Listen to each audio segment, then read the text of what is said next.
Yes, मेरी voice सबको clearly Audible है? यार ये लाइट ना, मेरी वॉइस सबको क्लियरली ऑडिबल है बेटा? मैं कुछ पूछ रही हूं, मैं कैसे देखूं? यस, स्क्रीन सबको क्लियरली विजिबल है बच्चों? यस, यस, क्या हुआ?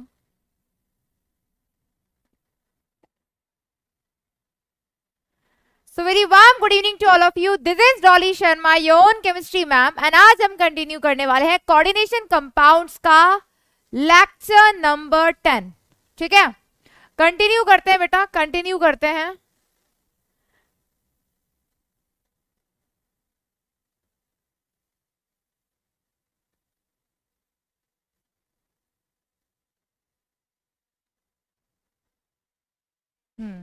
कोई बात नहीं, कोई बात नहीं. यस, स्क्रीन सबको क्लियरली विजिबल है ना बेटा? चलो बेटा, अब जल्दी से बता दो, लास्ट क्लास में मैंने होमवर्क दिया था, सब लोगों ने होमवर्क ट्राई किया? जल्दी से बता दो, लास्ट क्लास में जो होमवर्क दिया था वो आप लोग करके आए हो? जल्दी से चैट बॉक्स में रिप्लाई कर दो बेटा. यस, जो होमवर्क दिया था वो सभी बच्चों ने किया है? अगर किया है तो कंटिन्यू करते हैं बेटा. लास्ट क्लास में हमने जो पढ़ा था उसमें हमने सिर्फ क्वेश्चन प्रैक्टिस किए थे बेटा, क्वेश्चन प्रैक्टिस किए थे सीएफटी पे बेस्ड. तो मैंने आपको सीएफटी के बारे में पूरा बताया था. क्या क्या बताया था बेटा? जो पूरी थ्योरी में हमें कंक्लूजन्स निकाले हैं, एप्लीकेशन और फैक्टर्स अफेक्टिंग क्वेश्चन है वो हमने डिस्कस किए थे. ठीक है, आज हम स्टार्ट कर रहे हैं बॉन्डिंग इन मेटल कार्बोनिल्स. कल मैंने डिस्कस किया था बेटा, कल मैंने डिस्कस किया था बॉन्डिंग इन मेटल कार्बोनिल्स के बारे में.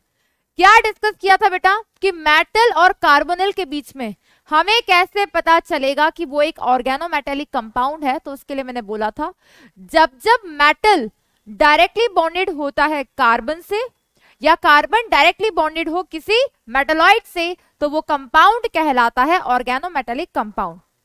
कल हमने उन कंपाउंड को पहचानना सीखा, उसके बाद हमने उसका क्लासिफिकेशन पढ़ा. उसमें पहला क्लासिफिकेशन अपन ने क्या पढ़ा था बच्चों?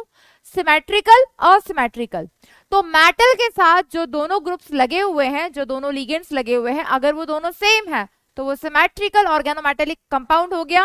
और अगर वो दोनों डिफरेंट है तो उसके बाद वो हो गया हमारे पास कैसा? Asymmetrical organometallic compound.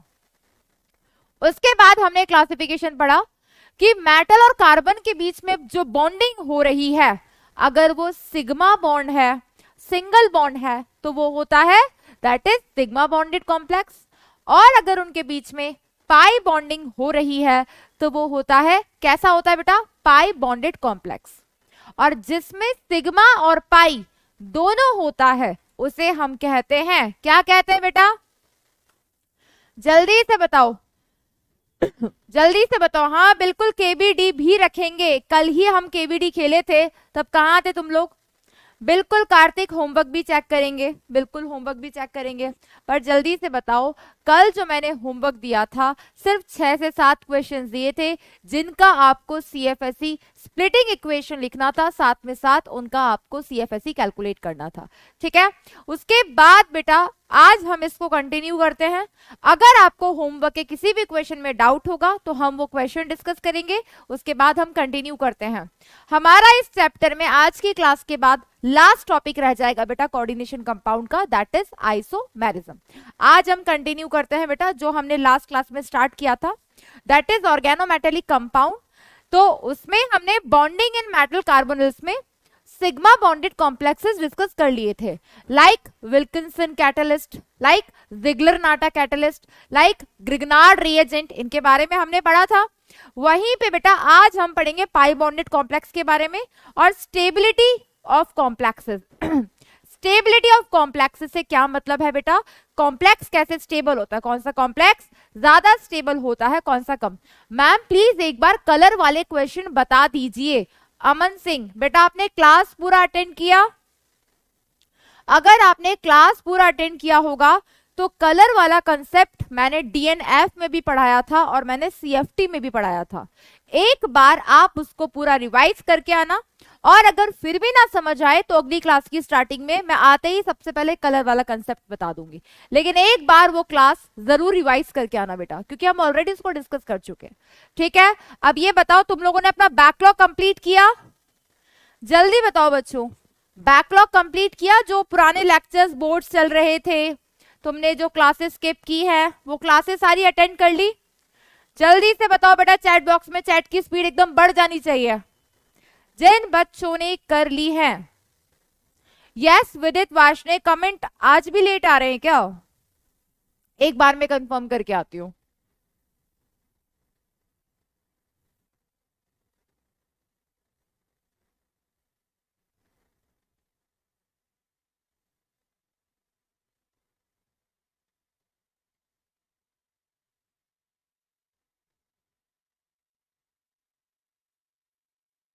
May be बेटा, हाँ मेरे पास कमेंट्स लेट आ रहे हैं, कोई बात नहीं, कमेंट्स लेट आ रहे हैं कोई बात नहीं, हम पूरा पढ़ते हैं।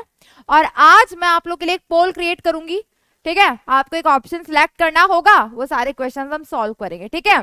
बैकलॉग कंप्लीटेड है उनके लिए बहुत सारी शाबाशी। अब हम बात करते बेटा जो हम डिस्कस कर रहे थे लास्ट क्लास में, हमने सिग्मा बॉन्डेड कॉम्प्लेक्सेस के बारे में पढ़ा था।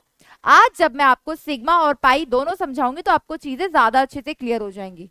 पाई बॉन्डेड कॉम्प्लेक्स में पहला एग्जाम्पल है हमारे पास फेरोसीन। बेटा ये फेरोसीन जो है ये किस तरह की स्ट्रक्चर रखता है बेटा?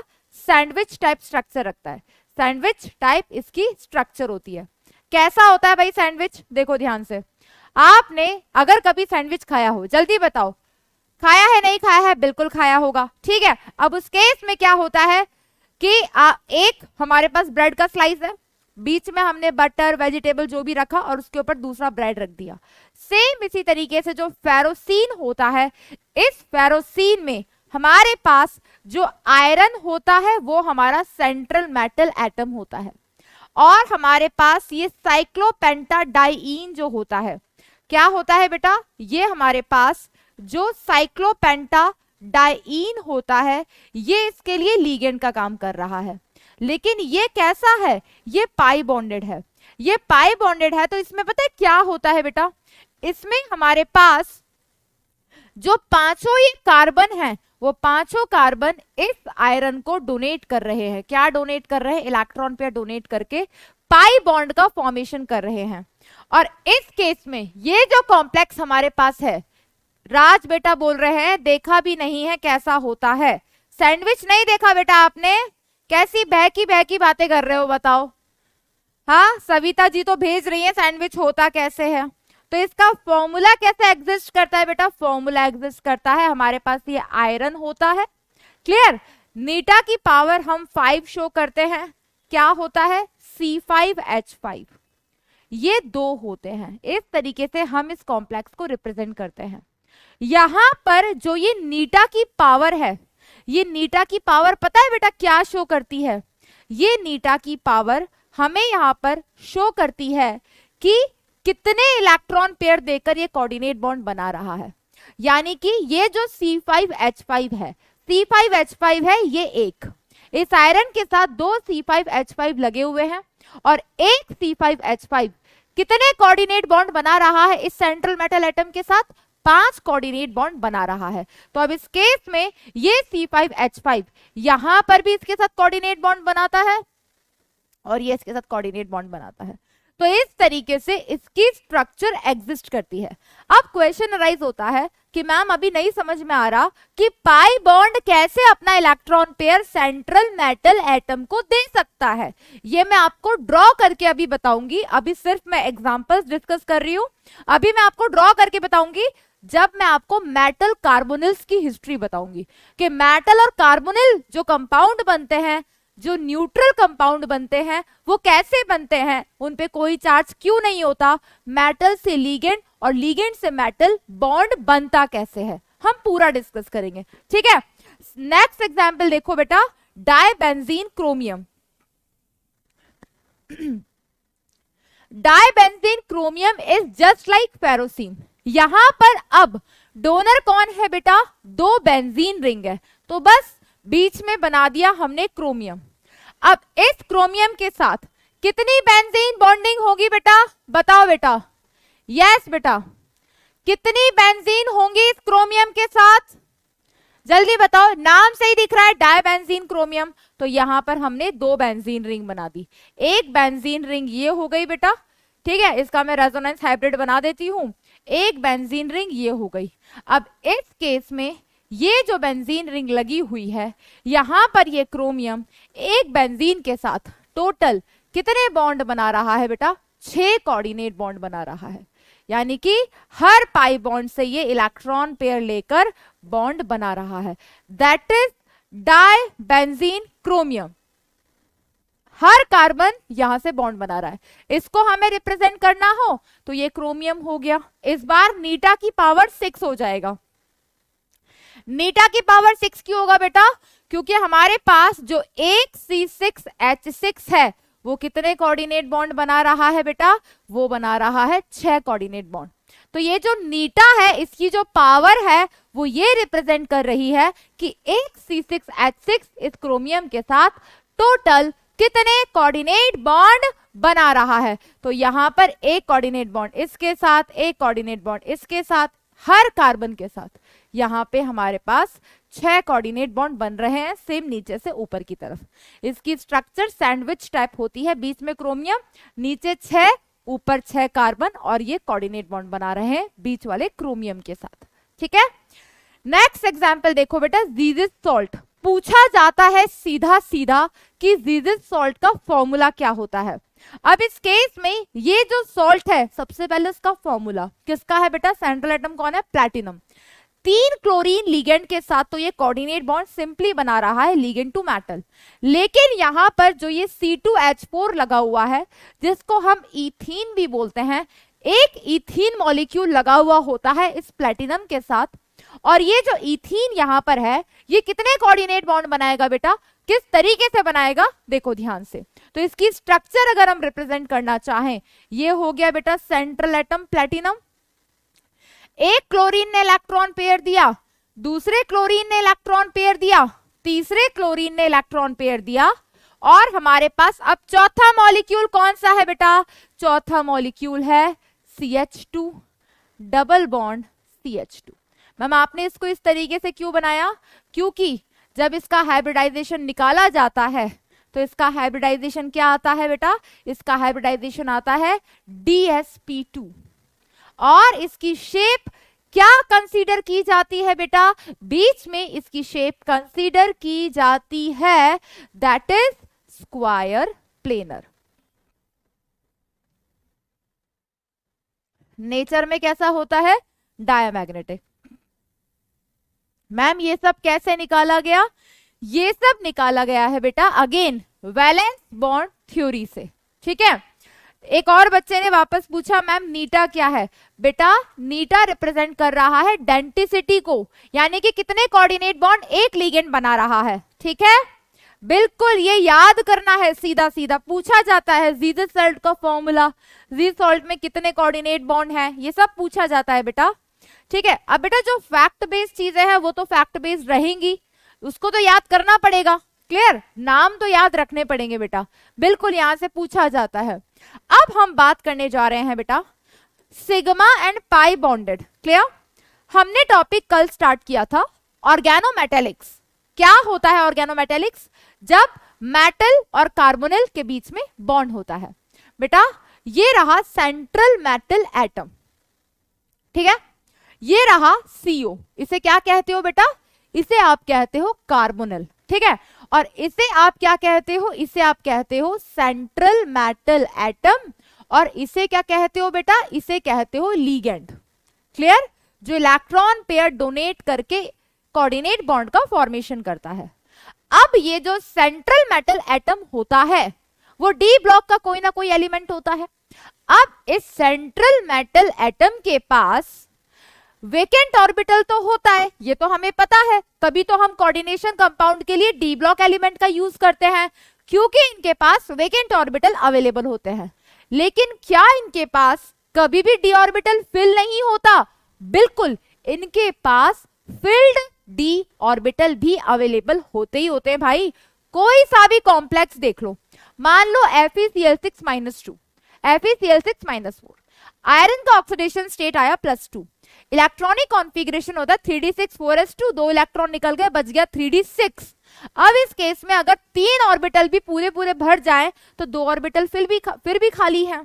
तो जो सेंट्रल मेटल एटम होता है, अगर उसके पास खाली ऑर्बिटल होता है तो उसके पास फिल्ड डी ऑर्बिटल भी अवेलेबल होता है, और उसके पास जो फिल्ड डी ऑर्बिटल अवेलेबल होता है वो अगर वहां से इलेक्ट्रॉन पेयर इस कार्बोनिल को, ध्यान से देखो इस कार्बोनिल को, 11th क्लास में हमने एक चैप्टर पढ़ा था, उस चैप्टर का नाम क्या था मेरे प्यारे बच्चों? चैप्टर का नाम था बेटा केमिकल बॉन्डिंग। इस केमिकल बॉन्डिंग चैप्टर में हमने एक थ्योरी पढ़ी थी जिसका नाम था मॉलिक्यूलर ऑर्बिटल थ्योरी, और जब हम इस कार्बोनिल कॉम्प्लेक्स का मॉलिक्यूलर ऑर्बिटल डायग्राम बनाते हैं तो इस केस में टोटल इलेक्ट्रॉन कितने हैं बेटा? टोटल इलेक्ट्रॉन 14 हैं। जब हम इस पूरे मॉलिक्यूलर ऑर्बिटल्स को भर देते हैं, लास्ट इलेक्ट्रॉन होता है सिग्मा स्टार 2s, उसके बाद हमारे पास होता है pi star 2px, pi star 2py, pi star 2pz। वो क्या कहलाते हैं बेटा? वो कहलाते हैं एंटी बॉन्डिंग मॉलिक्यूलर ऑर्बिटल। तो वही हमारे पास जो सेंट्रल मेटल एटम है, ये हमारा सेंट्रल मेटल एटम रहा। क्लियर बेटा? ये मैंने रिप्रेजेंट कर दिए, क्या रिप्रेजेंट कर दिए? ये मैंने रिप्रेजेंट कर दिए field D orbitals of metal. क्या रिप्रेजेंट कर दिए बेटा? देखो यहां पे ध्यान से, यहां पर मैंने फिल्ड डी ऑर्बिटल्स रिप्रेजेंट कर दिए और ये इसका वेकेंट ऑर्बिटल। क्लियर? यहां पर ये हो गया मेटल। अगर मैं बात करूं बेटा कार्बोनिल की, वो इस तरीके से होता है हमारे पास C triple bond O, carbon भी डोनर होता है, ऑक्सीजन भी होता है, दोनों डोनर होते हैं क्योंकि ये एक एम्बीडेंटेड लिगेंड है। अगर मैं इस कार्बोनिल की बात करूं तो ये कार्बोनिल के पास क्या होते हैं बेटा? इस कार्बोनिल के पास एंटी बॉन्डिंग मॉलिक्यूलर ऑर्बिटल खाली होते हैं। क्या होते हैं बेटा? एंटी बॉन्डिंग मॉलिक्यूलर ऑर्बिटल खाली होते हैं, और इसके पास जो इलेक्ट्रॉन पेयर होता है वो तो इलेक्ट्रॉन पेयर ये दे ही देगा। अब ये हमारा सेंट्रल मेटल एटम, ये हमारा कार्बोनिल जो कि हमारा लीगेंड है। तो कैसे मेटल कार्बोनिल्स में सिग्मा और पाई दोनों बॉन्डिंग होती है वो समझना बेटा ध्यान से। यहां पर जो ये कार्बन है, ये जो इलेक्ट्रॉन पेयर डोनर एटम जो होता है, ये लीगेंड अपने इलेक्ट्रॉन पेयर कहां देता है? इस सेंट्रल मेटल एटम के वेकेंट ऑर्बिटल में। जब ये इसके वेकेंट ऑर्बिटल में इलेक्ट्रॉन पेयर देता है तो ये इस तरीके से इलेक्ट्रॉन पेयर दे देता है, और ये जो इलेक्ट्रॉन पेयर देता है ये कौन से बॉन्ड का फॉर्मेशन करता है? सिग्मा बॉन्ड का। क्यों? क्योंकि इसने इलेक्ट्रॉन पेयर की जो शेयरिंग की, जो ओवरलैपिंग हुई, वो ऑन द एक्सिस हुई। जब जब ओवरलैपिंग ऑन द एक्सिस होती है सिग्मा बॉन्ड का फॉर्मेशन होता है। भाई ये मैम आपने क्या बना रखे हैं? ये जो हमारे पास हैं ये हमने रिप्रेजेंट किया है, किसे रिप्रेजेंट किया है बेटा? फिल्ड। फिल्ड बोले तो बेटा भरे हुए, field D orbitals, field D orbitals of central metal atom. क्या है बेटा? हमारा जो सेंट्रल मेटल एटम है ये उसके फिल्ड डी ऑर्बिटल है। मैम फिर ये क्या था? ये था बेटा, इसकी अगर मैं बात करूं, ये जो था that is vacant orbital, vacant orbital of central metal atom. अब ये जो हमारा कार्बोनिल लीगेंड है, इसने इलेक्ट्रॉन पेयर दिया, इलेक्ट्रॉन पेयर दिया इस सेंट्रल मेटल एटम के वेकेंट ऑर्बिटल में, और इसने सिग्मा बॉन्ड का फॉर्मेशन किया क्योंकि अलोंग द एक्सिस इसने ओवरलैपिंग की।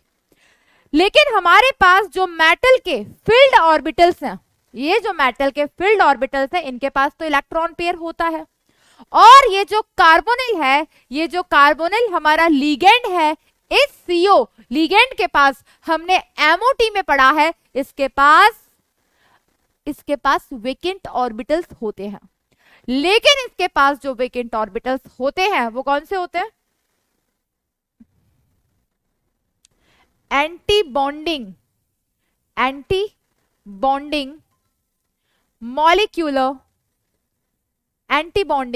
मॉलिक्यूलर ऑर्बिटल्स ऑफ किसके बेटे? सीओ के। याद है या नहीं? जल्दी से बताओ बेटा, सीओ के बारे में पढ़ा है।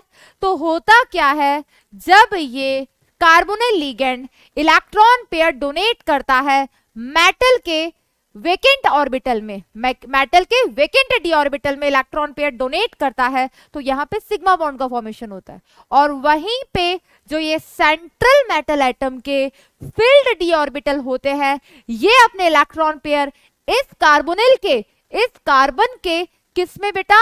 Anti bonding molecular orbitals of CO में जब ये इलेक्ट्रॉन पेयर देते हैं यहां से यहां, तो ये कैसी ओवरलैपिंग कर रहे हैं?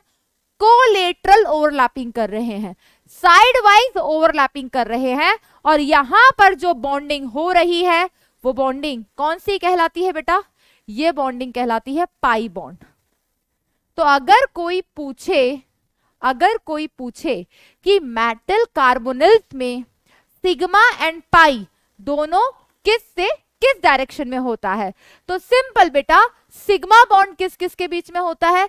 सिग्मा बॉन्ड बनता है लिगेंड टू मेटल, और पाई बॉन्ड कहां बनता है बेटा? Metal to ligand. लेकिन अब तक हम क्या छाप रहे थे? अब तक हम क्या याद कर रहे थे? चाहे वैलेंस बॉन्ड थ्योरी हो या कोई सी भी थ्योरी हो, लिगेंड सेंट्रल मेटल एटम को इलेक्ट्रॉन पेयर डोनेट करता है और वहां से कोऑर्डिनेट बॉन्ड का फॉर्मेशन होता है, राइट?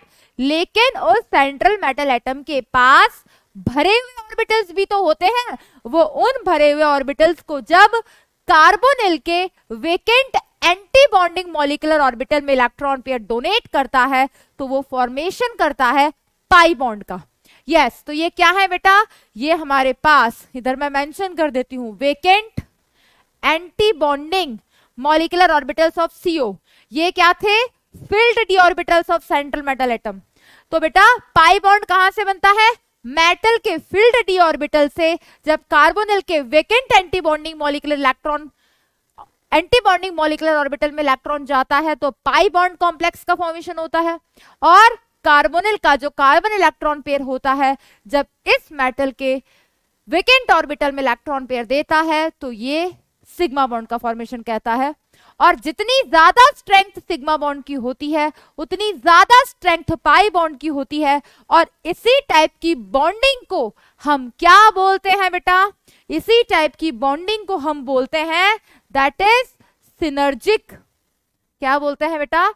सिनर्जिक इफेक्ट बोल लो या सिनर्जिक बॉन्डिंग बोल लो। क्या बेटा? सिनर्जिक इफेक्ट बोल लो या सिनर्जिक बॉन्डिंग बोल लो। क्लियर? तो बहुत ही इजी सा है, देखेंगे बेटा, गो थ्रू होंगे यहां से। क्या होता है बेटा?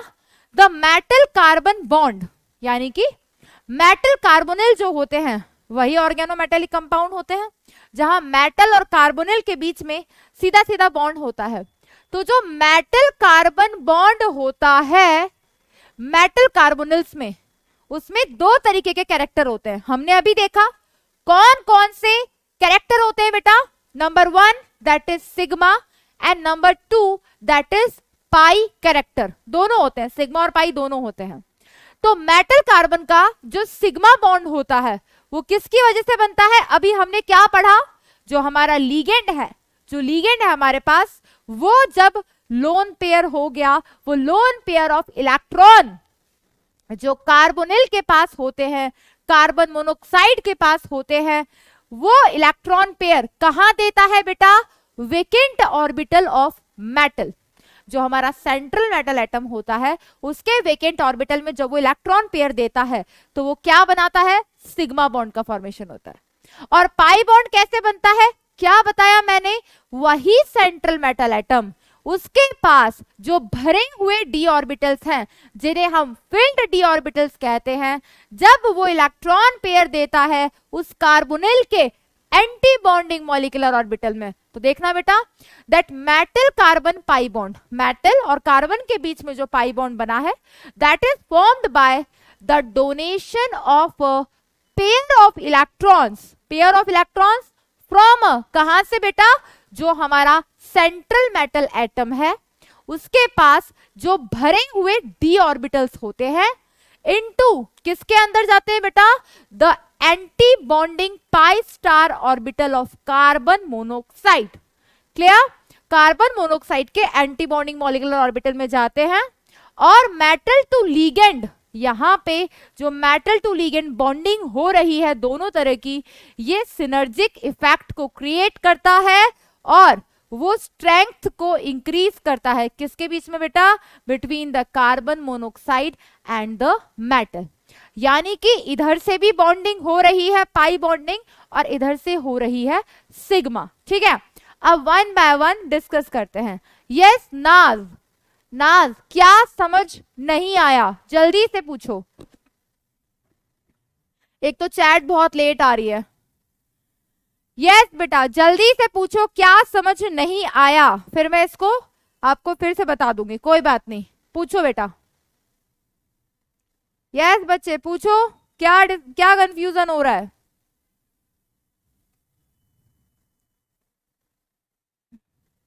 अब तुमको 11th पूरी रिवाइज करानी पड़ेगी तो गलत बात हो जाएगी ना बेटा। बताओ, अगर 11th रिवाइज करवानी पड़ जाए तो गलत बात हो गई। सिंपल ही तो है भाई, मेटल कार्बोनिल, कार्बोनिल के जो इलेक्ट्रॉन पेयर है, क्योंकि वो तो अपना लीगेंड है, वो इलेक्ट्रॉन पेयर जब मेटल के वेकेंट ऑर्बिटल में देता है तो सिग्मा बॉन्ड बनता है, और जब वही डी ऑर्बिटल भरे हुए हैं सेंट्रल मेटल एटम के पास, वो भरे हुए डी ऑर्बिटल से जब क्या करता है, उस कार्बोनिल के एंटी बॉन्डिंग मॉलिक्यूलर ऑर्बिटल में इलेक्ट्रॉन पेयर देता है। अरे नालायकों, अभी तो मैंने याद कराया, भूल गए कार्बन मोनोऑक्साइड का मॉलिक्यूलर ऑर्बिटल डायग्राम कैसा होता था, भूल गए तुम लोग, सब भूल गए। ऐसे ही करोगे तुम लोग बच्चों, ठीक है ना। अब तुम टर्म 1 का सिलेबस भी भूल जाना, ये लो याद करो, इसको देखकर कुछ याद आ जाए। एक समय की बात है जब ऐसा कुछ तुम पढ़ा करते थे, इसका मॉलिक्यूलर ऑर्बिटल डायग्राम था जिसमें एक्सेप्शन था, देख लो बेटा। अब मुझे तो तुम लोग ऐसे अजीब अजीब से एक्सप्रेशन दे के, अजीब अजीब से मैसेजेस लिख के और दिमाग खराब करोगे, उससे बेटर है कि मैं तुम्हें याद दिला दूं डायग्राम बना के, शायद याद आ जाए।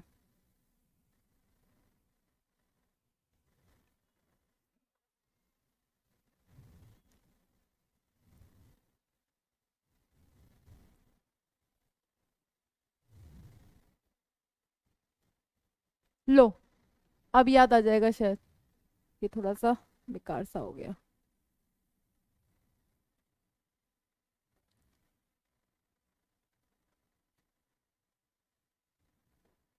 अब याद आया कुछ, ये मॉलिक्यूलर ऑर्बिटल डायग्राम होता था, याद आया नहीं आया नालायकों।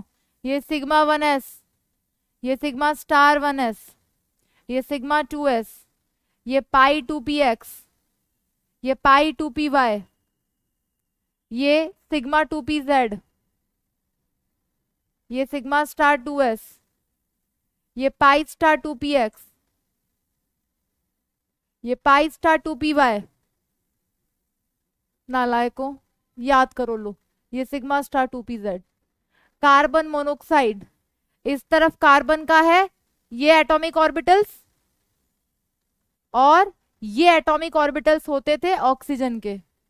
दोनों के टोटल इलेक्ट्रॉन 14 हैं कि नहीं है, बोलो नालायकों। अब तो टोटल इलेक्ट्रॉन 14 है, तो कैसे भरते थे इनमें, कैसे भरते थे, 14 इलेक्ट्रॉन भर दो, 1 2 3 4 5 6 7 8 9 10 11 12 13 14। क्लियर, जो भरे हुए ऑर्बिटल्स होते हैं उन्हें हम कहते हैं फिल्ड ऑर्बिटल्स। क्या कहते हैं बेटा, फिल्ड ऑर्बिटल्स। और जो खाली ऑर्बिटल होते हैं उन्हें हम कहते हैं वेकेंट ऑर्बिटल।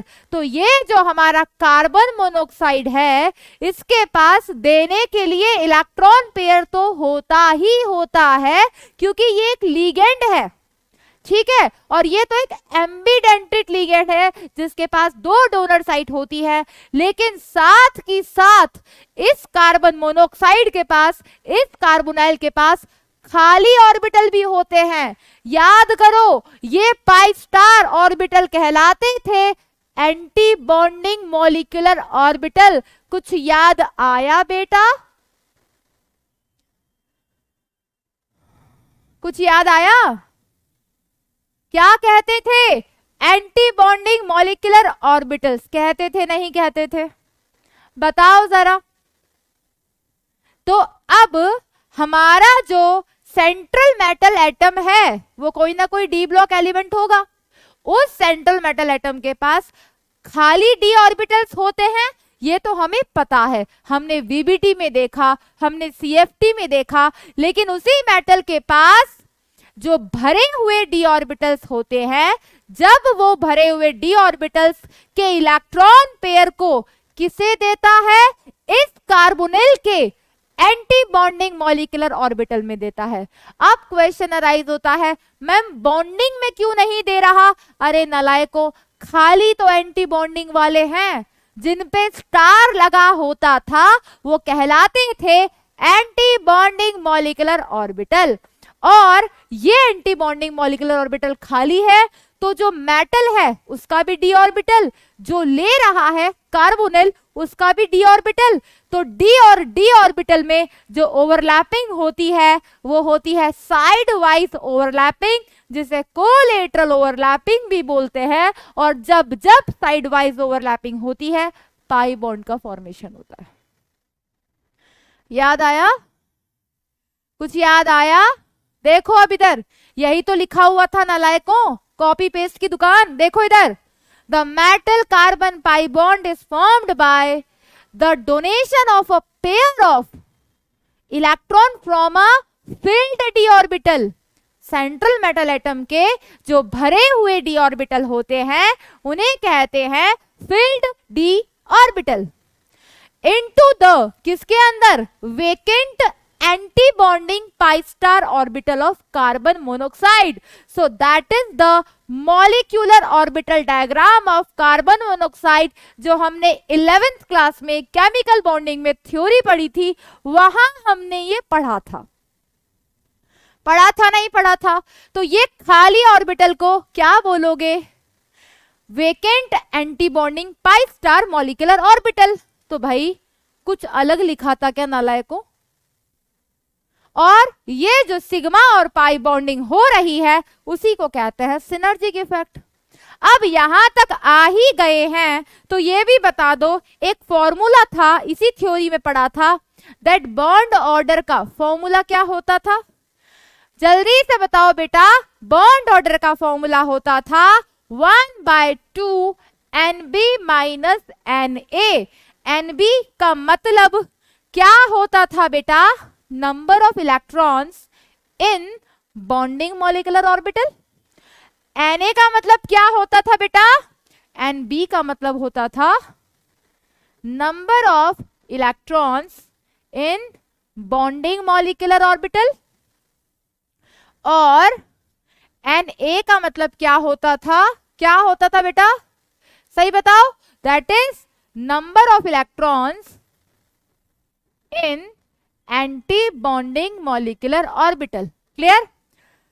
एक स्टेटमेंट बोलूंगी, सुनना, समझना, उसके बाद जवाब देना कि अगर एंटी बॉन्डिंग मॉलिक्यूलर ऑर्बिटल में इलेक्ट्रॉन बढ़ जाए, अगर एंटी बॉन्डिंग मॉलिक्यूलर ऑर्बिटल में इलेक्ट्रॉन बढ़ जाए तो बॉन्ड ऑर्डर डिक्रीज होगा। होगा कि नहीं होगा? हमने पढ़ा था ना बेटा ये पॉइंट भी, जल्दी से बताओ। पढ़ा था या नहीं पढ़ा था?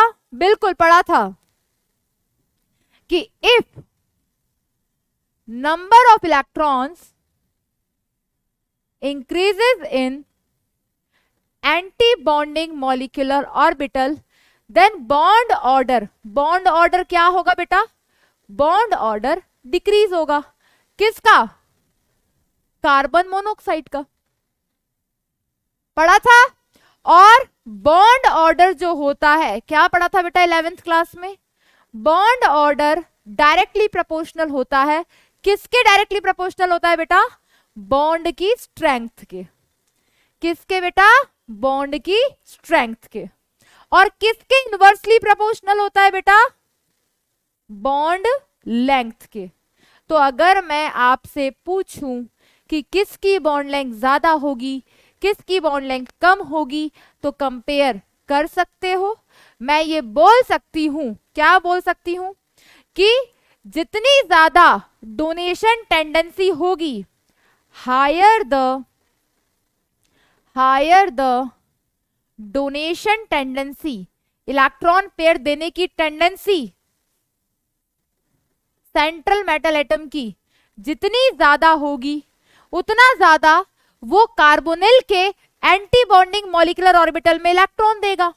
और जितने ज्यादा इलेक्ट्रॉन देगा, बॉन्ड ऑर्डर उतना कम हो जाएगा। बॉन्ड ऑर्डर ऑफ CO उतना कम हो जाएगा। बॉन्ड ऑर्डर ऑफ CO जितना कम हो जाएगा, बॉन्ड लेंथ उतनी ज्यादा हो जाएगी। बॉन्ड लेंथ ऑफ CO उतनी ज्यादा हो जाएगी। तो कैसे कंपेयर करेंगे कि किसके डायरेक्टली प्रोपोर्शनल होगा हायर द डोनेशन टेंडेंसी? जितनी ज्यादा नेगेटिव ऑक्सीडेशन स्टेट होगी और जितनी कम पॉजिटिव ऑक्सीडेशन स्टेट होगी। क्योंकि पॉजिटिव ऑक्सीडेशन स्टेट का मतलब होता है जितना ज्यादा किसी सेंट्रल मेटल एटम पे पॉजिटिव चार्ज है, यानी कि उतने कम इलेक्ट्रॉन उसके पास है। जितने कम इलेक्ट्रॉन किसी सेंट्रल मेटल एटम के पास होंगे, उतने कम वो कार्बोनिल को देगा। कार्बोनिल को नहीं देगा तो इलेक्ट्रॉन कहां जा रहा है? एंटी बॉन्डिंग मॉलिक्यूलर ऑर्बिटल में। और अगर कार्बोनिल के एंटी बॉन्डिंग मॉलिक्यूलर ऑर्बिटल में इलेक्ट्रॉन जा रहा है तो बॉन्ड ऑर्डर डिक्रीज होगा। और अगर बॉन्ड ऑर्डर CO का डिक्रीज होगा तो बॉन्ड स्ट्रेंथ डिक्रीज होगी, बॉन्ड लेंथ इंक्रीज होगी। यहां तक किसी को किसी भी तरह का कोई भी शक हो तो पूछ सकते हो जल्दी से। यस बेटा,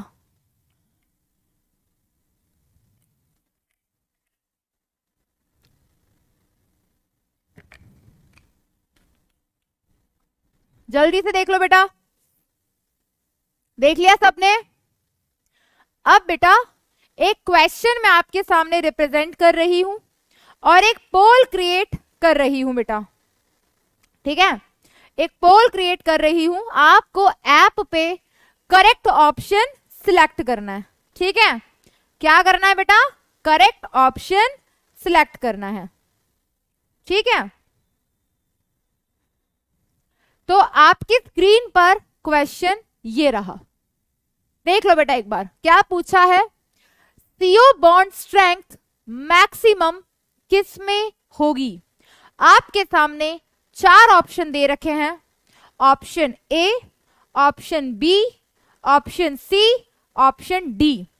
आपको बताना है, आपको यहां पर बताना है, आपको यहां पे बताना है बेटा कि कौन सा आंसर करेक्ट है। No hint, no hint. App पे आप खोलोगे तो 4 ऑप्शन शो हो रहे हैं बेटा। जल्दी से अपना आंसर सिलेक्ट कर लो, जल्दी से। मैं चेक करती हूँ कितने % बच्चों ने करेक्ट आंसर दिया है, फिर हम डिस्कस करेंगे बेटा। ऐप ओपन करोगे तो वहां मिल जाएगा।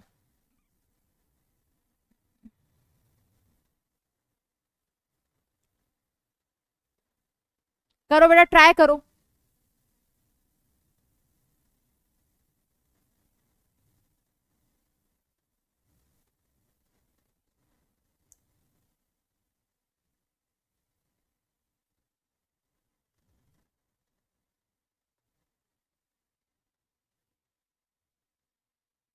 एक बार फिर से सोच समझ के ऑप्शन सिलेक्ट करना बेटा, सोच समझ के ऑप्शन सिलेक्ट करना।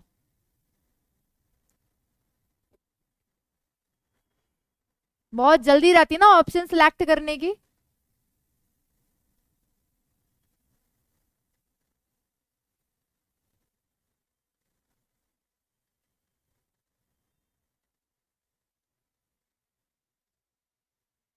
बिल्कुल बेटा, ऐप ओपन करोगे जहां क्लास चल रही है, 4 ऑप्शन शो हो रहे होंगे, ऑप्शन सिलेक्ट करो। Very nice Nagendra Patel. कुछ बच्चों ने तुक्के तुक्के में गलत आंसर निकाल दिया है, कोई बात नहीं, देखते हैं, अभी 2 मिनट और रह गए। यस बेटा, जल्दी से एक ऑप्शन सिलेक्ट करो सोच समझ कर। Yes, last 2 minutes. लैपटॉप में भी है बेटा, ऐप के जहां क्लास चल रही है, चैट जहां शो होती है, रिफ्रेश करो, ऊपर 4 ऑप्शन आ जाएंगे, ए बी सी डी में से एक ऑप्शन सिलेक्ट करो। ठीक है, फिर मैं बताऊंगी कितने % बच्चों ने क्या आंसर सिलेक्ट किया है। यस, जल्दी से बताओ बेटा, जल्दी से। मुस्कान नागर जी बोल रहे हैं मैम नॉट इन लैपटॉप। बेटा लैपटॉप में भी शो हो जाएगा, डोंट वरी। कुछ बच्चे एकदम गलत जवाब दे रहे। एक बार क्वेश्चन की लैंग्वेज तो पढ़ो, एक बार क्वेश्चन की लैंग्वेज तो पढ़ो, दिमाग तो लगाओ थोड़ा सा नालायकों। Yes, 1 minute 17 seconds are left. जल्दी जल्दी जल्दी। हो गया, चलो जिनका हो गया अभी डिस्कस करेंगे, जल्दी से बेटा।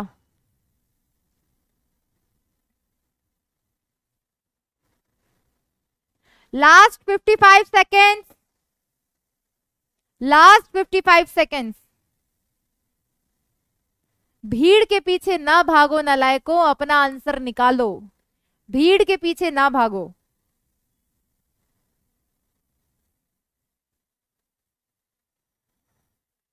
नहीं, last 33 seconds, 32, 31, 30, 29, 27, 26, 25, 24, 23, 22, 21, last 20 seconds are left.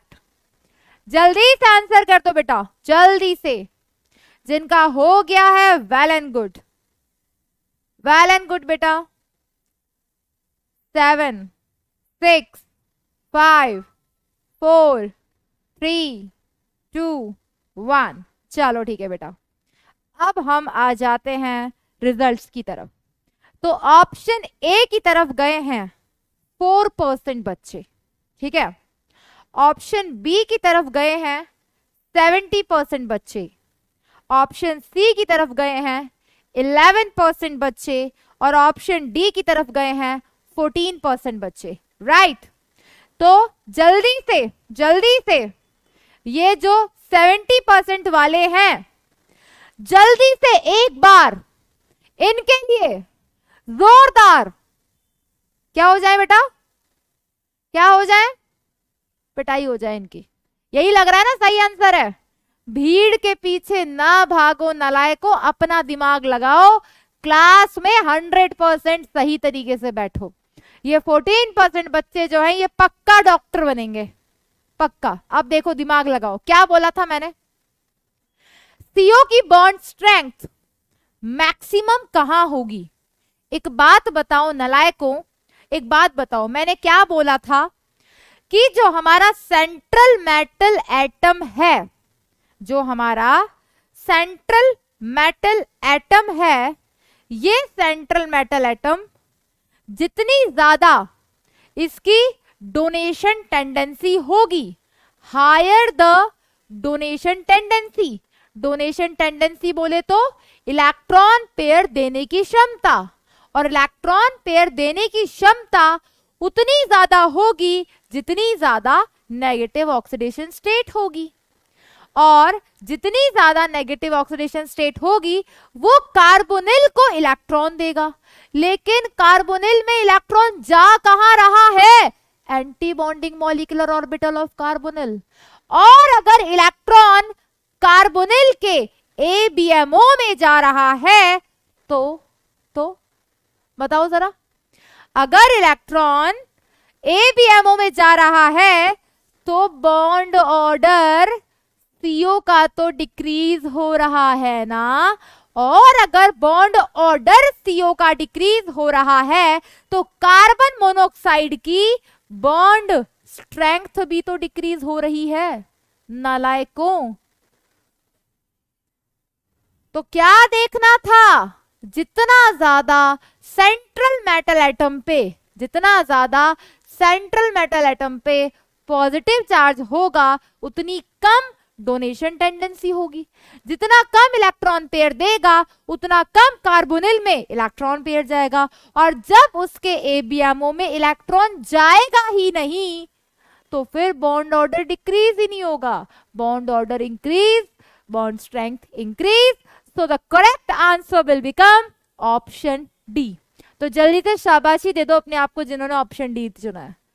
क्या सबको ये क्वेश्चन क्रिस्टल क्लियर है? जल्दी से बता दो फिर हम आगे बढ़ते हैं। यहां तक किसी को किसी भी तरह का कोई भी शक तो पूछो बेटा। यस, जिनका आंसर राइट है अपने लिए क्लैपिंग्स करें, जिनका गलत है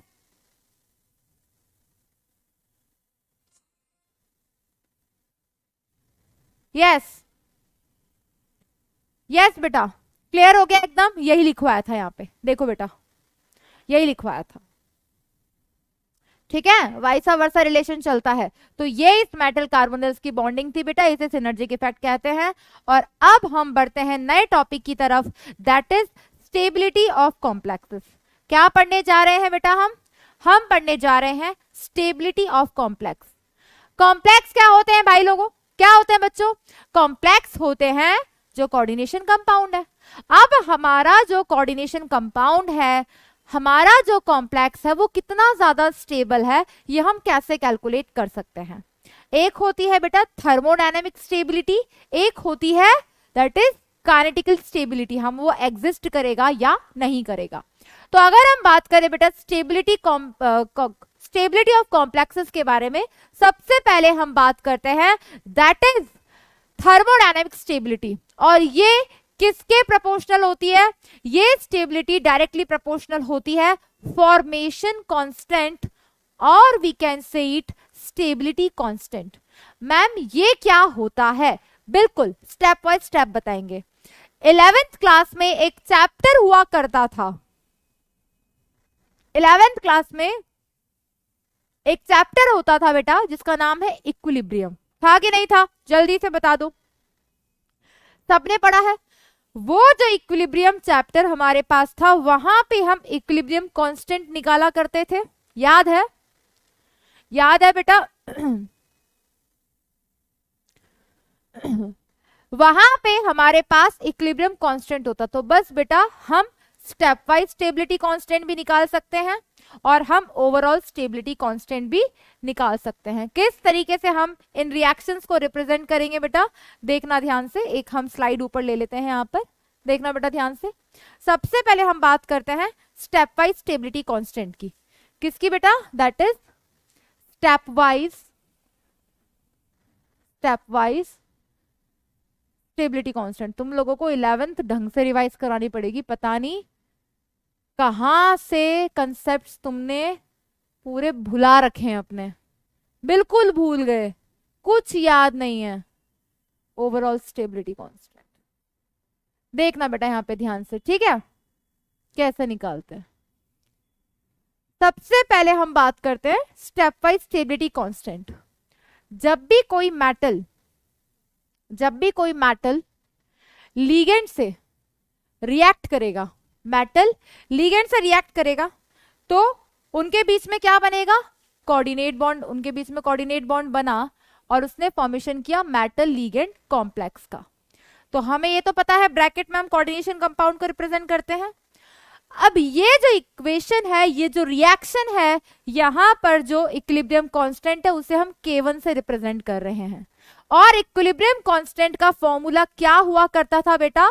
that the concentration of product, that is metal ligand, divided by overall concentration of reactants, that is metal, that is ligand। यही फॉर्मूला होता था बेटा इक्विलिब्रियम कांस्टेंट को एक्सप्रेस करने का।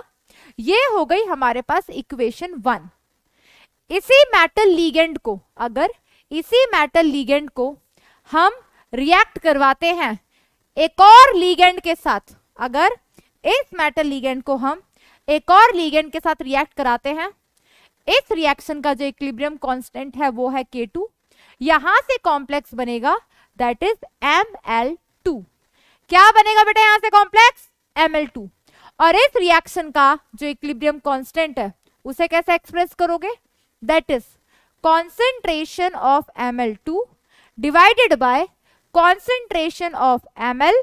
ये पढ़ा है बेटा आप लोगों ने 11th क्लास में। ये हो गई दूसरी रिएक्शन।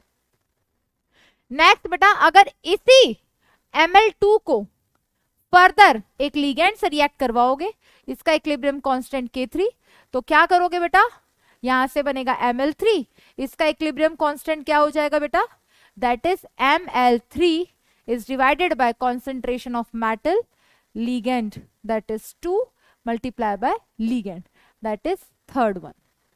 और अगर इसे हम एक्सप्रेस करते हैं फोर्थ इक्वेशन को, तो क्या करोगे बेटा? दैट इज ये हमारे पास Ml3 एक और लिगेंड रिएक्ट करवाया, इसका इक्विलिब्रियम कांस्टेंट K4, यहां से बनेगा Ml4 और इसका इक्विलिब्रियम कांस्टेंट का एक्सप्रेशन हो जाएगा concentration of Ml4 divided by concentration of Ml3 into ligand. Clear? एक बार ये चारों इक्वेशन को ध्यान से देख लो। हर स्टेप में क्या हो रहा है? यहां जो कॉम्प्लेक्स बन रहा है, हमारे पास कॉम्प्लेक्स कैसा बना बेटा? हमारे पास कॉम्प्लेक्स बना जिसका कोऑर्डिनेशन नंबर 4 है। तो वो जो कॉम्प्लेक्स बना हमने उसको कैसे एक्सप्लेन किया कि हर बार मेटल लिगेंड से रिएक्ट किया, कॉम्प्लेक्स का फॉर्मेशन करता गया। हर स्टेप का हमारे पास इक्विलिब्रियम कांस्टेंट है। ये कहलाता है बेटा step wise stability constant. Clear?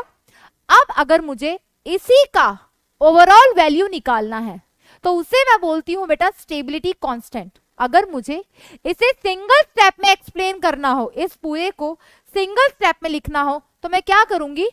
Metal को जब 4 लिगेंड से रिएक्ट करवाएंगे तो यहां से ये किस कॉम्प्लेक्स का फॉर्मेशन करेगा? Ml4 कॉम्प्लेक्स का फॉर्मेशन करेगा। और अगर यहां पर स्टेबिलिटी कांस्टेंट को हमने बीटा से एक्सप्रेस किया है तो वो क्या हो जाएगा? Concentration of Ml4 divided by concentration of M into concentration of L की पावर 4। ये क्या है हमारे पास? ये है हमारे पास स्टेबिलिटी कांस्टेंट। क्या है बेटा? Stability constant. इसे हम और क्या बोलते हैं?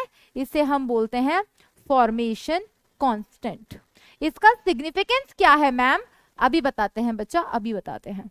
अभी बस ध्यान से देखो, अगर मैं इन चारों रिएक्शंस को ऐड कर दूं तो हमारे पास जो ये इक्विलिब्रियम कांस्टेंट होते हैं, इनकी कुछ कैरेक्टरिस्टिक्स होती थी, इनकी कुछ विशेषताएं होती थी कि जो रिएक्शंस इक्विलिब्रियम में एग्जिस्ट करती हैं, अगर आप उन रिएक्शंस को ऐड कर रहे हो, सुनना ध्यान से, अगर आप उन रिएक्शंस को ऐड कर रहे हो तो उनका इक्विलिब्रियम कांस्टेंट आपस में मल्टीप्लाई होता था। याद है ऐसा कुछ? तो अगर मैं इक्वेशन 1 2 3 4 यानी कि 1 2 3 4 को अगर मैं ऐड करूं तो मेरे पास बच क्या जाएगा? क्या मेरे पास ये रिएक्शन नहीं आ जाएगी? क्यों भाई? देखो, metal plus ligand, ligand ligand ligand ligand, यानी कि 4 ligand, metal plus 4 ligand. Ma'am ये कहां गए? जब चारों को ऐड करेंगे ये इससे कैंसल आउट, ये इससे कैंसल आउट, ये इससे कैंसल आउट, ये ही बच जाएगा। इवन इक्विलिब्रियम कांस्टेंट भी यही आएगा, क्योंकि जब चारों रिएक्शन को ऐड करेंगे तो इनके इक्विलिब्रियम कांस्टेंट को क्या करेंगे बेटा? मैंने क्या बोला? इन सब के इक्विलिब्रियम कांस्टेंट को मल्टीप्लाई करेंगे। तो K1 into K2 into K3 into K4 करके देख लो। K1 K2 K3 K4 को मल्टीप्लाई करके देख लो, ये बचेगा जिसको हम कहते हैं ओवरऑल स्टेबिलिटी कांस्टेंट। मैम इसका सिग्निफिकेंस क्या है? बस एक्सप्रेस करना आना चाहिए। ये होता है बेटा स्टेप वाइज स्टेबिलिटी कांस्टेंट, ये होता है ओवरऑल स्टेबिलिटी कांस्टेंट। तो अगर हम ऐड करें 1 2 3 4 को तो हमारे पास ये इक्वेशन आएगी और इक्विलिब्रियम कांस्टेंट ये आएगा। देख लो बेटा ध्यान से एक बार। क्लियर। और अगर इसमें कंपेयर करना हो तो ये जो K1, K2, K3, K4 है ना, सबसे ज्यादा वैल्यू K1 का होगा, फिर K2 का होगा, फिर K3 का होगा, फिर K4 का होगा।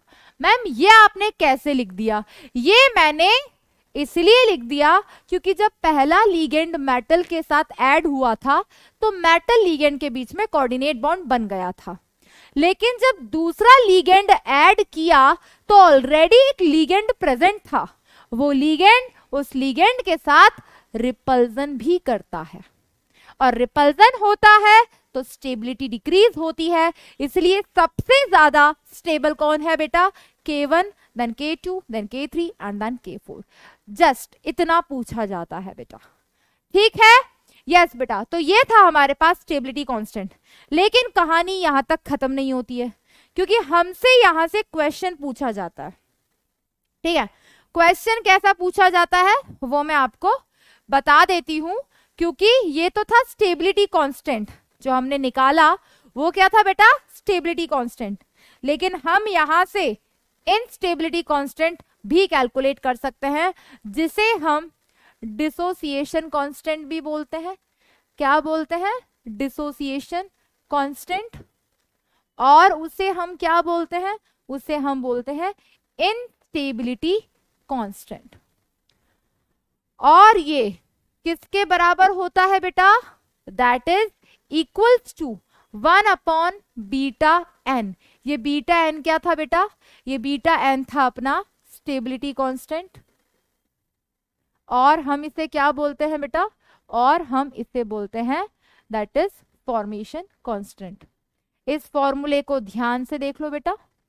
उसके बाद एक क्वेश्चन मैं आपको देने वाली हूं, मैं पोल क्रिएट करूंगी, आप सभी को आंसर करना है उस क्वेश्चन का।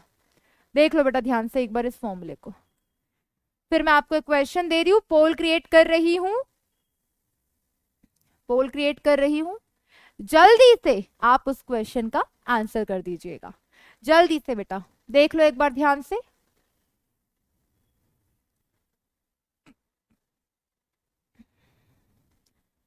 याद हो गया फॉर्मूला?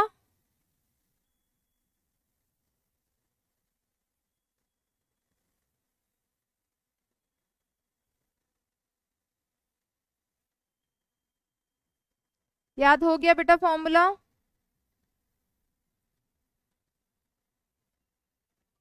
पोल क्रिएट कर दें।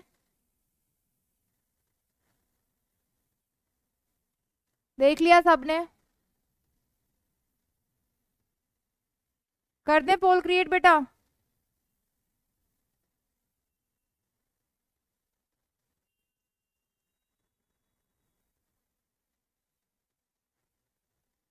चलो पोल क्रिएट जा रहा है आपके सामने, ठीक है। ये रहा क्वेश्चन, पहले क्वेश्चन देख लो, क्वेश्चन देख लो बेटा, उसके बाद मैं पोल क्रिएट कर रही हूं।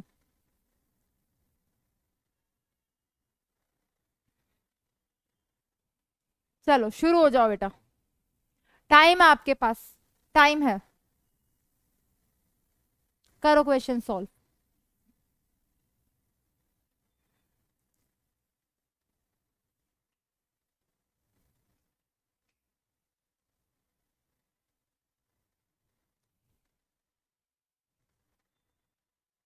यस बेटा, जल्दी से इस क्वेश्चन का आंसर कर दो। आपको आपको इनस्टेबिलिटी कांस्टेंट कैलकुलेट करना है, आपको स्टेबिलिटी कांस्टेंट दे रखा है। यस बेटा, जल्दी से।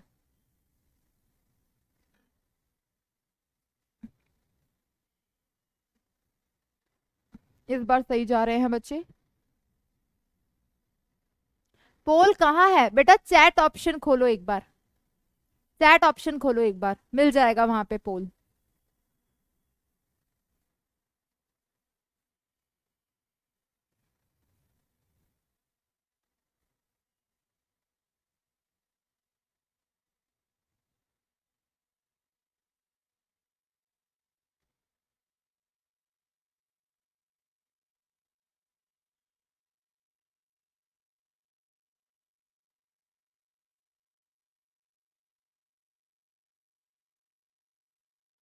हो गया? हो गया, वेरी गुड। पीडब्ल्यू स्टूडेंट का एक बच्चा बोला जीतने वाले को 1 करोड़ का इनाम, मेरी तरफ से तो नहीं है, मैनेज कर लेना आपस में। Yes, last 2 more minutes। जो नहीं कर पा रहे एक बार फिर से ट्राई करो, मैंने अच्छा खासा टाइम रख रखा है। नहीं आ रहा समझ तो अभी देख लेना बेटा,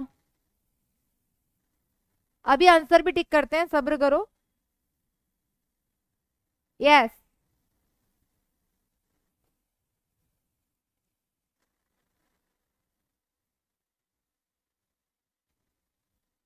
कुछ बच्चे चैट में लिख रहे हैं, बेटा चैट में लिखो मत, ऑप्शन सिलेक्ट करो, सामने ABCD में से एक ऑप्शन सिलेक्ट करो। हाँ हाँ मुझे पता है, मैं स्टार्टिंग है ना, कुछ बच्चों को समझने में टाइम लग रहा है, इसीलिए मैं ज्यादा टाइम दे रही हूँ। मैंने जानबूझकर अभी 2 minutes रखा हुआ है, जानकर रखा हुआ है बेटा, कोई दिक्कत नहीं है। करो बेटा, सभी लोग आंसर सिलेक्ट करो, जहां पे चैट आती हो पर 4 ऑप्शन आ रहे होंगे। यस, हाँ सिंपल है बहुत। चलो, last 1 minute 5 seconds, last 1 minute। हाँ हाँ बेटा टाइम जान कर दिया है, क्योंकि फर्स्ट टाइम क्लास में पोल कर रहे हैं, ठीक है, फर्स्ट टाइम कर रहे हैं तो काफी बच्चों को नहीं मिल रहा होगा, इसलिए मैंने टाइम ज्यादा रखा हुआ है। यस, लास्ट 50 seconds, जल्दी से ऑप्शन सिलेक्ट करो, देखते हैं कौन सही आंसर देता है। चैट बंद करके देखो, उसके बाद लाइव चैट पे आओगे ना बेटा तो आपको ऑप्शन मिलेंगे। चलो, कर लिया सबने सिलेक्ट, कर लिया, लास्ट 20 seconds, 20, 19, 18, 17, 16, 15, 14, 13, 12, 11, 10, 9, 8, 7, 6, 5, 4, 3, 2, 1, स्टॉप। अब बच्चों ने जो ऑप्शन सिलेक्ट किए हैं वो मैं आपको रिप्रेजेंट कर देती हूँ, हालांकि सबको रिप्रेजेंट हो रहा है, जिनको नहीं हो रहा है उनके लिए देखना ध्यान से। ऑप्शन ए के साथ गए हैं 83% बच्चे, ऑप्शन बी के साथ गए हैं 6% बच्चे, ऑप्शन सी के साथ गए हैं 4% बच्चे, ऑप्शन डी के साथ गए हैं 5% बच्चे। राइट राइट, यही है हमारे पास एग्जैक्ट, सबको शो हो गया होगा। चलो, option a is absolutely right answer. Yes, simple सी बात है भाई, अभी तो लिखवाया था instability constant dissociation constant is equal to 1 upon stability constant, simple. तो यहाँ पे क्या करना था, बस यही तो फॉर्मूला अप्लाई करना था। तो हमें इनस्टेबिलिटी कांस्टेंट पूछा था, instability constant, and instability constant किसके बराबर है बेटा, ये बराबर है 1 अपॉन स्टेबिलिटी कांस्टेंट के। किसके बेटा, 1 अपॉन स्टेबिलिटी कांस्टेंट के। बस सॉल्व करना था, that is equals to 1 upon 1.4 into 10⁻13। तो यहां से इसको हम सॉल्व कर लेते हैं, तो ये बच गया 10⁻−13। यहां से सॉल्व किया तो कितना आ गया, 2 5 10, 2 7 14, 0.71 into 10⁻−13। So option a is absolutely right answer. Clear हो गया सबको। तो इस तरीके से बेटा हम स्टेबिलिटी कांस्टेंट अगर दे दिया जाए तो इंस्टेबिलिटी कांस्टेंट कैलकुलेट कर सकते हैं, और अगर इंस्टेबिलिटी कांस्टेंट दे दिया जाए तो हम स्टेबिलिटी कांस्टेंट भी कैलकुलेट कर सकते हैं। ठीक है, नेक्स्ट आ जाते हैं बेटा हम, सेम क्वेश्चन रिपीट हो गया है, इसको हम डिलीट कर देते हैं साथ के साथ। ठीक है बेटा, नेक्स्ट बात करते हैं बेटा स्टेबिलिटी ऑफ कॉम्प्लेक्स की, और कैसे हम कॉम्प्लेक्स की स्टेबिलिटी को कंपेयर कर सकते हैं। That is directly proportional to positive oxidation state of central metal atom. Clear, that is inversely proportional to size of metal ion, क्योंकि साइज जितना छोटा होगा कॉम्प्लेक्स उतना स्टेबल बनेगा. That is directly proportional to strength of ligand, जो हमारा ligand होता है.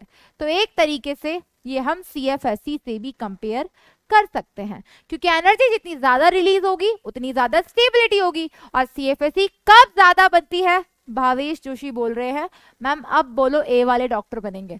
जिन जिन का आंसर ऑप्शन ए आया है वो भी डॉक्टर बनेंगे. ठीक है, यस. अब इस तरीके से भी हम स्टेबिलिटी कंपेयर कर सकते हैं. ठीक है बेटा, नेक्स्ट हमारे पास दो इफेक्ट और हैं. ठीक है, क्या है बेटा? Chelating effect. जल्दी से चैट बॉक्स में रिप्लाई कर दो कि कीलेटिंग इफेक्ट क्या होता है. ये हमने पढ़ा हुआ है.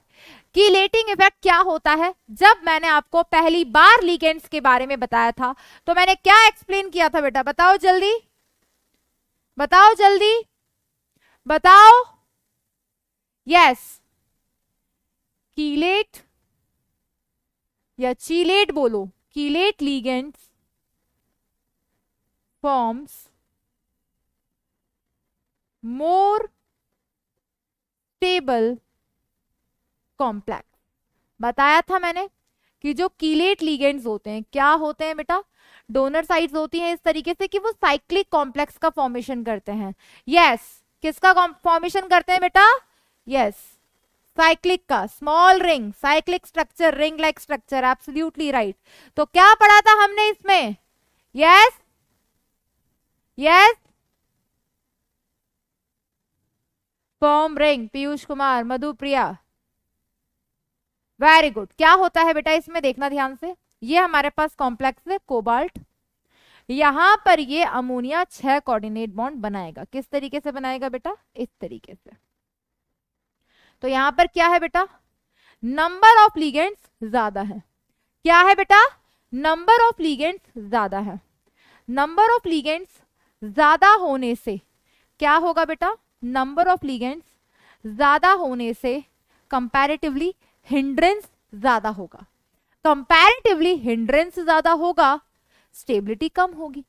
लेकिन जब कोई कीलेटिंग लिगेंड आ जाता है, फॉर एग्जाम्पल यहां पर क्या आ गया? इथाइलिन डायअमीन. क्या आ गया बेटा? इथाइलिन डायअमीन.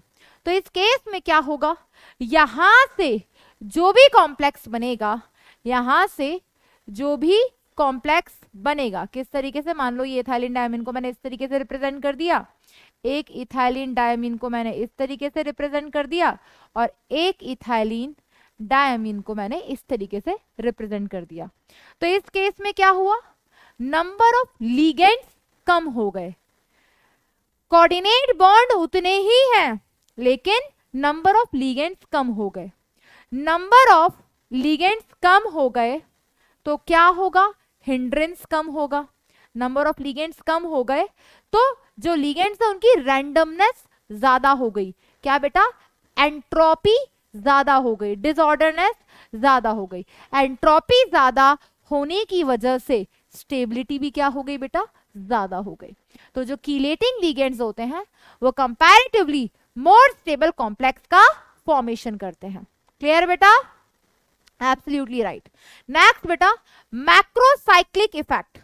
मैक्रोसाइक्लिक इफेक्ट क्या होता है कि अगर हमारे पास जो कीलेटिंग लिगेंड है अगर वो साइक्लिक है, if chelating ligand is cyclic,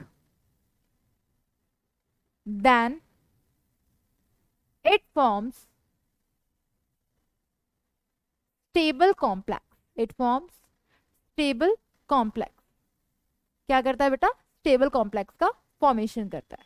for example बेटा हमारे पास EDTA होता है, हमारे पास EDTA होता है, हमारे पास सेंट्रल मेटल एटम के साथ अगर 2 इथाइलिन डायमीन लग जाए तो वे एक साइक्लिक कॉम्प्लेक्स का फॉर्मेशन कर लेते हैं जो कंपैरेटिवली मोर स्टेबल होते हैं. ऐसे हम स्टेबिलिटी कंपेयर कर सकते हैं. अब नेक्स्ट हम बात करते हैं बेटा द मोस्ट इंपॉर्टेंट पॉइंट जहां से भी क्वेश्चन बन सकता है. ये थ्योरेटिकल कंटेंट इस चैप्टर का, that is applications of coordination compound. हमने इस चैप्टर की शुरुआत की थी, पहला दिन था जिस दिन हमने ये पढ़ा कि डबल सॉल्ट क्या होता है. डबल सॉल्ट दो तरीके के होते हैं, ठीक है। डबल सॉल्ट के बारे में पढ़ा हमने, एडिशन कंपाउंड दो तरीके के होते हैं, डबल सॉल्ट, कोऑर्डिनेशन कंपाउंड। हमने कोऑर्डिनेशन कंपाउंड की प्रॉपर्टी को जाना, फिर कोऑर्डिनेशन कंपाउंड को रिप्रेजेंट कैसे करते हैं, रिप्रेजेंट करने के बाद उस कोऑर्डिनेशन कंपाउंड की एक एक टर्म को हमने जाना, काउंटर आयन क्या होता है, लिगेंड क्या होता है, सेंट्रल मेटल एटम क्या होता है, कोऑर्डिनेशन नंबर क्या होता है, ऑक्सीडेशन नंबर क्या होता है, सेकेंड क्लास। थर्ड क्लास में हमने oxidation number, coordination number calculate करना सीखा, बस। उसके बाद हम आगे बढ़े तो हमने कोऑर्डिनेशन कंपाउंड का आईयूपीएसी नॉमेनक्लेचर सीखा। फिर जो नेक्स्ट क्लास थी फिफ्थ क्लास, उसमें मैंने आपको बताया कि कोऑर्डिनेशन कंपाउंड में ये जो कोऑर्डिनेशन बॉन्ड बनता है, इसके पीछे हमें चार इंपॉर्टेंट टॉपिक पढ़ने हैं। वो चार इंपॉर्टेंट टॉपिक थे Werner theory, effective atomic number, valence bond theory and crystal field theory. Effective atomic number छोटा सा टॉपिक था, फॉर्मूला था हमारे पास Z minus oxidation state into 2 into coordination number से हम EAN निकाल लेते थे, जो सेटिस्फाई करता था वो कॉम्प्लेक्स स्टेबल माना जाता था। क्यों? क्योंकि वहां पर central metal atom noble gas का एटॉमिक नंबर अटेन कर लेता था। वर्नर थ्योरी में हमने पहली बार जाना, वो थ्योरी पहले थी जो सबसे पहले दी गई थी कोऑर्डिनेशन कंपाउंड के लिए। वहां से हमने conductor nature, non conductor nature, number of AgCl moles, number of AgNO3 moles, compound को रिप्रेजेंट करना सीखा। उसके बाद हमारे वैलेंस बॉन्ड थ्योरी, पहली थ्योरी जो कि सेंट्रल मेटल एटम और कोऑर्डिनेट बॉन्ड बनता कैसे है एग्जैक्टली उसके बारे में बताती है। तो हमने जाना कि लिगेंड वो होते हैं इलेक्ट्रॉन पेयर देते हैं, कहाँ देते हैं, central metal atom orbital available करवाता है। कब पेयरिंग होती है कब नहीं होती है, वो थ्योरी को कंसीडर करते हुए हमने बहुत सारे एग्जांपल्स प्रैक्टिस किए, जहां पर हमने उनकी शेप बताई, जहां पे हमने उनका मैग्नेटिक नेचर बताया, जहां पर हमने उनका मैग्नेटिक मोमेंट कैलकुलेट किया। ये सारी प्रॉपर्टीज हमने वहां पर पढ़ी। उसके बाद हमने क्या पढ़ा बेटा, उसके बाद हमने क्रिस्टल फील्ड थ्योरी पढ़ी। ये थ्योरी सबसे इंपॉर्टेंट क्यों है बेटा, उस थ्योरी में मैंने 3 क्लास क्यों लगाई, बिकॉज यहां से क्वेश्चन पक्का आता है नीट में, यहां से क्वेश्चन पक्का आएगा बोर्ड्स में, यहां से हर कॉम्पिटिटिव एग्जाम में मैक्सिमम नंबर ऑफ क्वेश्चन बनते हैं, और कहीं से बने ना बने यहां से तो बनते ही बनते हैं।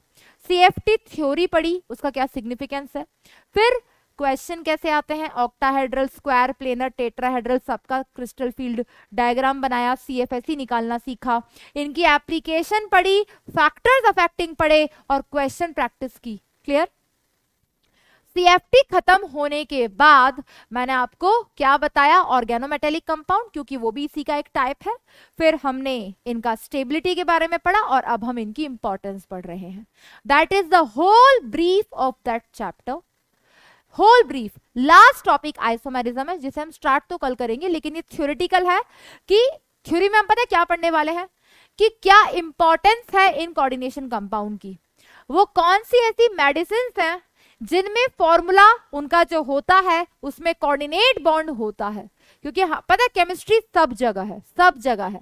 कोऑर्डिनेशन बॉन्ड जो बनता कैसे है वो अभी हम पढ़ रहे थे, लेकिन अब हम यहाँ पे पढ़ेंगे कि वो कौन से ऐसे कंपाउंड हैं जिनमें कोऑर्डिनेट बॉन्ड होता है और वो हम अपनी रेगुलर लाइफ में कहाँ कहाँ यूज करते हैं।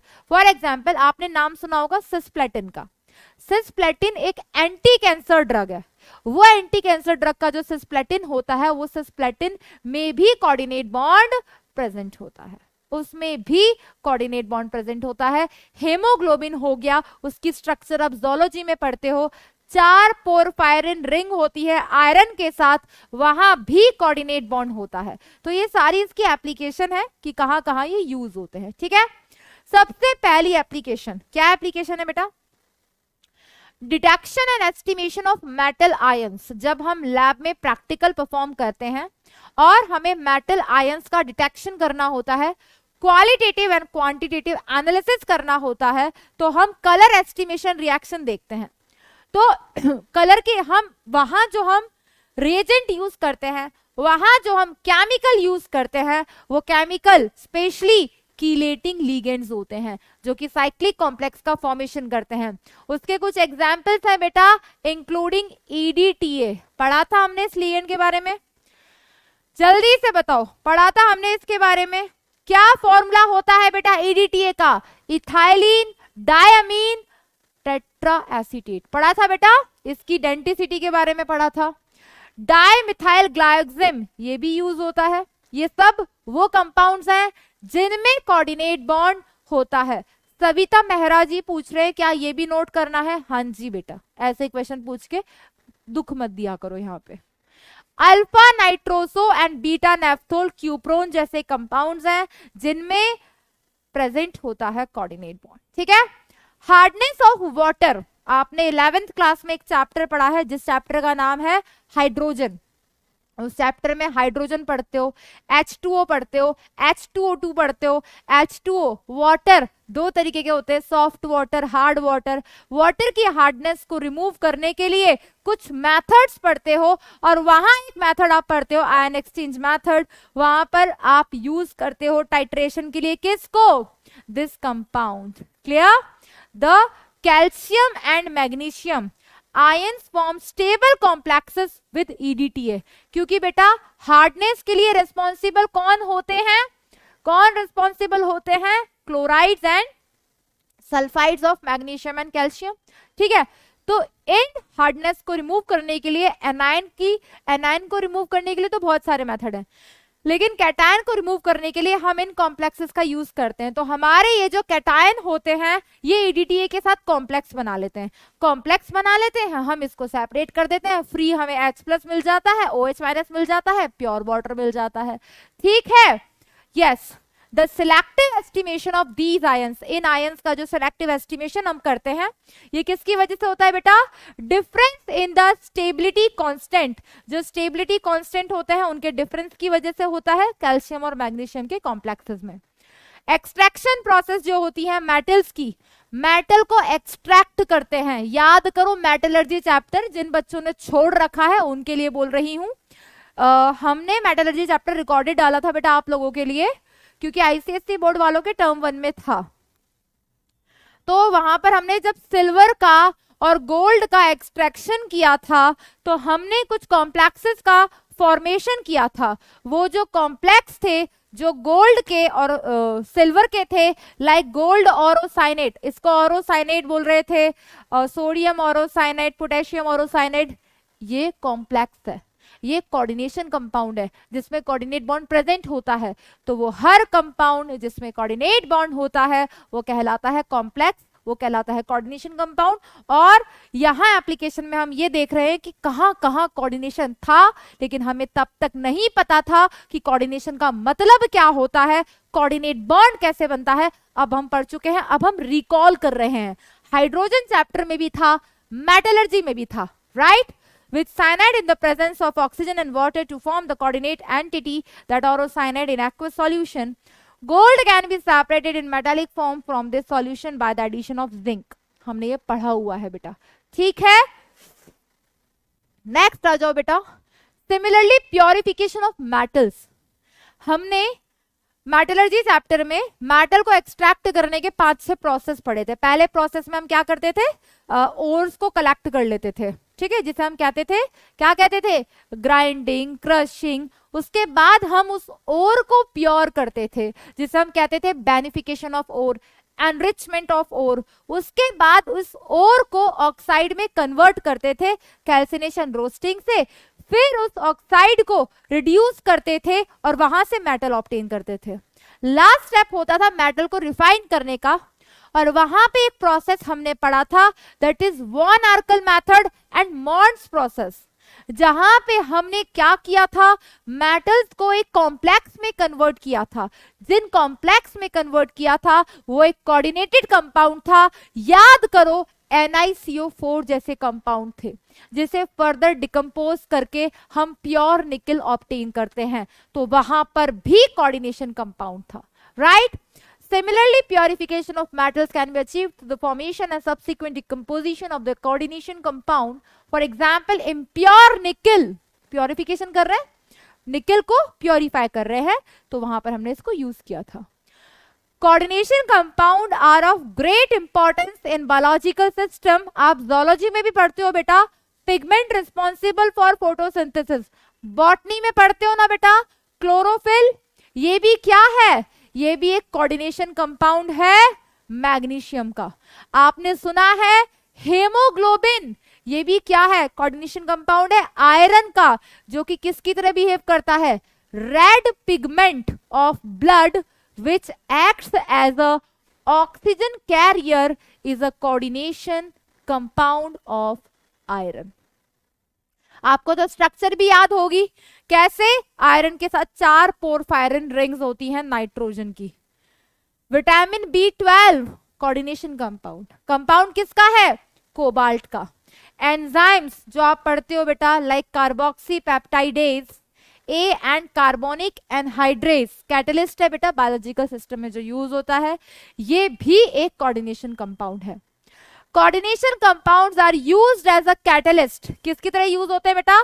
कैटलिस्ट की तरह यूज होते हैं काफी सारे इंडस्ट्रियल प्रोसेस में भी, जैसे कि रोडियम कॉम्प्लेक्स हो गया, triphenyl phosphine rhodium chloride, Wilkinson catalyst हो गया, हमने पढ़ा था ये, ठीक है.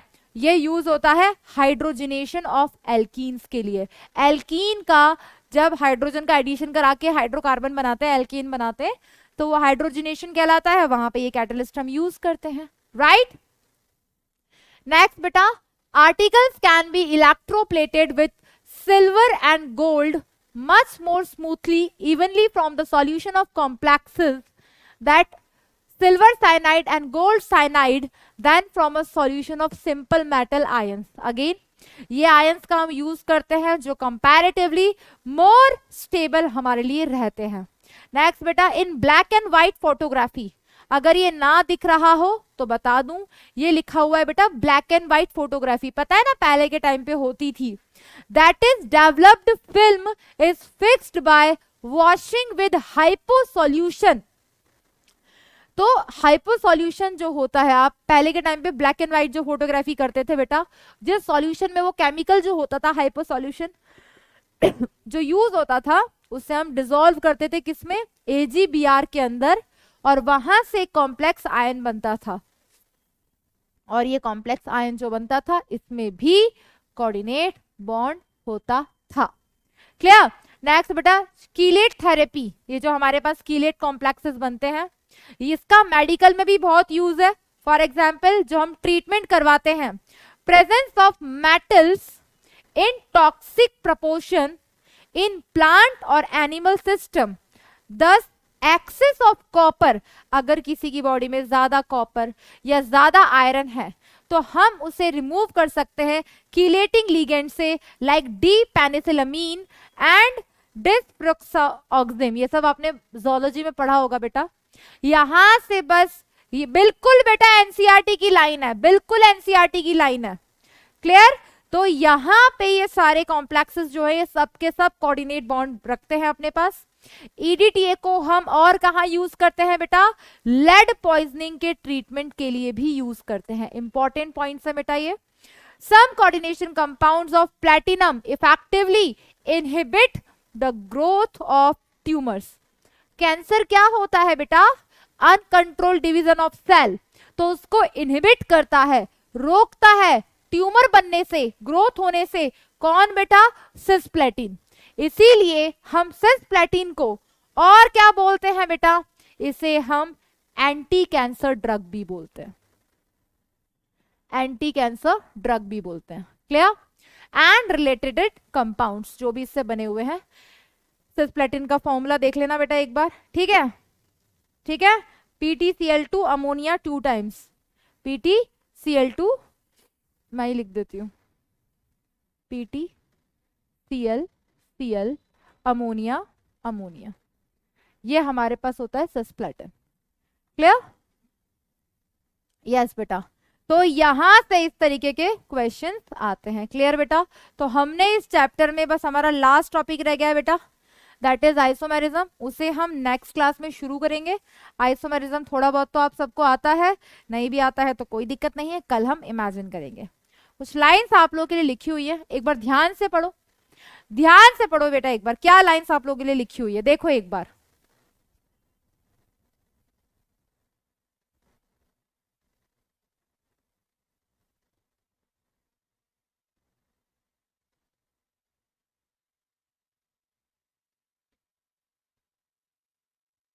यस बेटा. आप लोग सोच रहे हो कि टर्म 1 के पेपर हो गए, अब तो हम रिलैक्स हो गए, लेकिन अभी तो बहुत कुछ बाकी है मेरे प्यारे बच्चों. अभी तो बहुत ज्यादा ज्यादा ज्यादा आप लोगों को पढ़ना है, ठीक है, बहुत ज्यादा पढ़ना है बेटा। अभी आपको फिर से मोटिवेट होना है कि आप लोगों को नीट देना है। जिस दिन ये बैच लॉन्च हुआ था, जिस दिन ये बैच लॉन्च हुआ था, जिस दिन लक्ष्य नीट और लक्ष्य जेई का एक म्यूजिकल नाइट हुआ था, क्लास की स्ट्रेंथ कितनी थी? जब यूट्यूब पे लाइव गए थे, बहुत ज्यादा बच्चे कंटिन्यू लाइव थे, वॉचिंग नाउ भी बहुत थे। इसी ऐप के लिए, इसी पढ़ाई के लिए, जिस चीज के लिए आप पीडब्ल्यू को इतना प्रमोट करते हो, जिस चीज के लिए आप बोलते हो कि हाँ हम लोग बहुत कम रेट में पढ़ पा रहे हैं, पढ़ पा रहे हैं, लेकिन आप खुद देख लो कि आप में से कितने ऐसे बच्चे हैं जो अब तक पढ़ रहे हैं। ये सच्चाई है, ये बहुत बड़ी सच्चाई है। जो बच्चे ये पूछते हैं ना, मैम मेरा क्या होगा, मैं क्या कर सकता हूँ, मैंने बहुत मेहनत की थी, मेहनत दिख रही है। जिस बैच में थाउजेंड्स ऑफ स्टूडेंट्स थे, उस बैच में अभी लाइव कितने बच्चे हैं, हिसाब आपके सामने है। तो इन बच्चों के लिए जो अभी क्लास में प्रेजेंट है बेटा, डॉक्टर भी इतने ही बनते हैं लाखों में से, ये ध्यान रखना। तो जितने बच्चे शुरू से लेकर अब तक रेगुलर है, जो किसी भी तरह का डायवर्जन नहीं लाए, बेटा हमारा 12th का सिलेबस होने वाला है जल्दी ही। हम 11th का रिवीजन स्टार्ट करेंगे और उसी शिद्दत के साथ करेंगे जिस तरीके से हमने 12th का सिलेबस स्टार्ट किया था। बट अगर आप लोग रेगुलर नहीं रहे, आप लोग अभी भी डाइवर्ट रहे, तो फिर बेटा लॉस आपका है, ठीक है। स्टे मोटिवेटेड बेटा, क्योंकि एंड टाइम ऐसा ही होता है, बीच वाला टाइम बिल्कुल ऐसा लगता है कि यार क्या करें क्या नहीं करें। तो जिनके बोर्ड्स अभी नहीं हुए हैं, बी प्रिपेयर्ड, जिनके हो गए हैं सेकेंड टर्म के लिए रेडी रहो। बट अब फोकस नीट पे भी करो। अब हम 11th का रिवीजन करेंगे। जब 12th चल रहा था तो काफी बच्चों ने पूछा मैम 11th को कैसे बैलेंस करें। मैं क्लियर बोलती थी 11th को हाथ भी नहीं लगाना है अभी। क्यों बोलती थी? जब तक 12th का सिलेबस नहीं हो जाता। 12th का सिलेबस हो जाएगा तुरंत 11th शुरू होगी, फिर देना अपना 100%, ठीक है। तो बेटा इतने ही बच्चों का सिलेक्शन होता है, ज्यादा का होता नहीं है। तो यही होता है बेटा, आधे बच्चे रास्ते में फैल जाते हैं, ठीक है। तो इसीलिए रेगुलर रहो, टेस्ट स्किप मत करो। टेस्ट के लिए अभी भी मैं क्लियर बोलूंगी, टेस्ट सीरीज में ड्रास्टिक इंप्रूवमेंट आएगा, आप खुद देख लेना। तो कुछ लाइंस आपके लिए लिखी है बेटा, अभी तो मंजिल पाना बाकी है, अभी तो इरादों का इम्तिहान बाकी है, अभी तो तोली है मुट्ठी भर जमीन हमने, अभी तो पूरा आसमान बाकी है। अभी तो बेटा आप लोगों को नीट का एग्जाम देना, ठीक है, टारगेट अपना वही था। So all the very best बेटा, stay blessed and stay motivated. Thank you बच्चों, थैंक यू।